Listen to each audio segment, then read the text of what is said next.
Au cœur des mystères révélés, ce qu'ils m'ont dit, c'est un recueil de la journaliste Bénédicte Sawadogo qui est ici présente sur ce plateau que nous avons le plaisir de recevoir pour vous. Bonjour Bénédicte. Bonjour Caroline et bonjour à tous les téléspectateurs de Merci d'être venue. Vous êtes journaliste et vous avez maintenant la casquette d'auteur.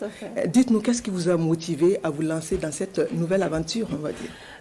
L'histoire est partie d'une émission que j'anime à la Radio Nationale qui s'appelle Au cœur des mystères révélés. Absolument. Et je reçois beaucoup de personnalités du monde spirituel, du monde occulte. Et je me suis rendu compte que les enseignements qu'ils me donnaient étaient assez riches. Parce qu'à la fin de chaque émission, les auditeurs m'appelaient « Ah madame, est-ce que vous pouvez revenir sur tel enseignement? Ah, est-ce que vous pouvez revenir sur telle astuce ?» Et chaque fois, je partais réécouter et puis je notais. Votre émission est très suivie voilà. Parce que, voilà, comme vous l'avez dit, les gens tirent des enseignements. Oui, oui. Donc je me suis dit, mais attends, si ça intéresse une ou deux personnes, ça peut intéresser plusieurs personnes. Donc c'est comme ça que l'idée est partie. Et un jour, un auditeur m'a appelé « Mais madame, pourquoi vous n'écrirez pas un ouvrage sur ce que vous enseignez ?» J'ai dit, ben, tiens, je vais y réfléchir. C'est une bonne idée. Et c'est comme ça que c'est parti. Je devais avoir l'accord de toutes ces personnes-là avant de pouvoir écrire. Quand j'ai échangé dans ce livre, il y a pour l'instant 4 spiritualistes qui sont dans le livre. Quand j'ai échangé avec ces personnes-là, je leur ai demandé, est-ce que je peux mettre sur papier ce que vous nous avez enseigné à la radio? Ils disaient, il n'y a pas de problème. Ils m'ont donné leur OK. Je dis, ben, OK. Et j'ai commencé à transcrire. C'est vrai que je n'ai pas tout mis parce que quand même, j'ai plus de 500 heures d'enregistrement.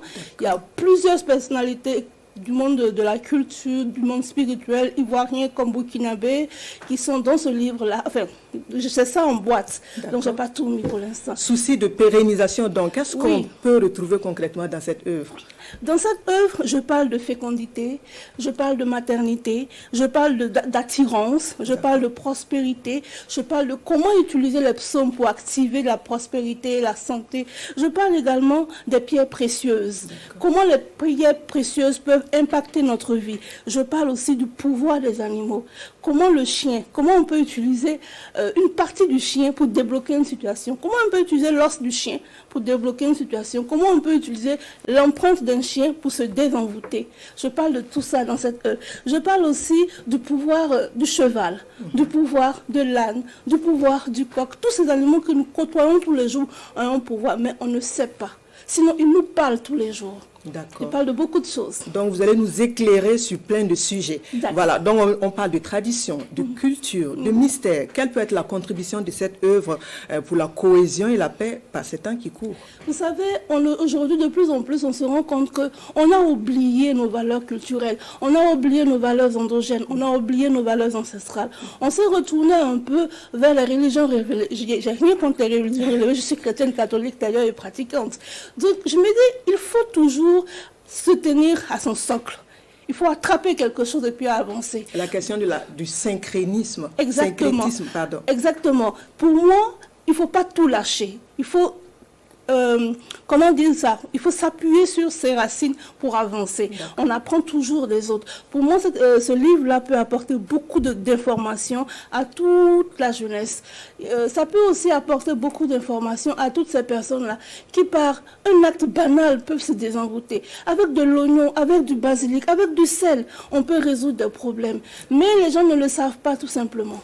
D'accord. Alors, ce roman, c'est une première, hein? C'est une première partie. C'est un essai, on peut le dire. Est-ce qu'il est prévu quelque chose pour la suite, sinon pour votre carrière d'écrivaine? Oui, bien sûr. J'ai prévu, pour l'instant, c'est le premier tome, c'est écrit le premier tome.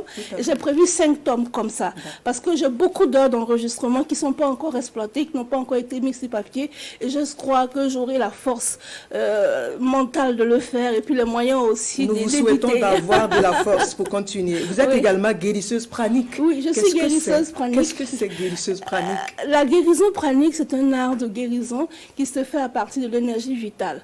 C'est-à-dire qu'on essaie de voir un peu comment vous vous portez. Donc, parce que chaque être humain a un aura.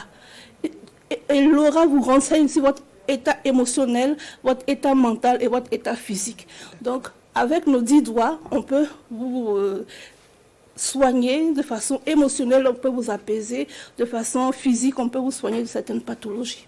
Oui. On est très curieux d'en savoir plus sur le sujet. C'est passionnant, hein, c'est très passionnant, je le fais avec beaucoup de joie et vous pouvez le faire aussi, n'importe qui peut le faire. À partir de 16 ans, il suffit juste qu'on vous l'apprenne et c'est facile à faire. Je vous remercie, Bénédicte Savadogo, d'être passée sur ce plateau pour ces beaucoup, précisions. Caroline. Nous souhaitons bon vent et bon courage pour votre initiative. Je vous invite à rester avec nous pour la suite du journal.